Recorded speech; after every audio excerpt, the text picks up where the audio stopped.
Now, as we've just mentioned, the UN Security Council called for a ceasefire in Syria by the 10th of April. International envoy Kofi Annan also says a UN military presence will be needed.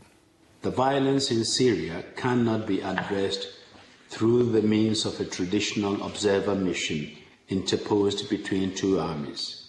What we would need on the ground is a small, nimble United Nations presence.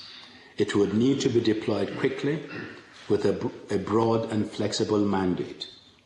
Its freedom of movement throughout the country and security must be assured. It should engage all relevant parties. Staying with Syria, and the UN Secretary-General Ban Ki-moon says the Syrian government has not honoured its deal to stop the violence. Despite the Syrian government's acceptance of the joint special envoy's plan of initial proposals to resolve the crisis, the violence and assaults in civilian areas have not stopped.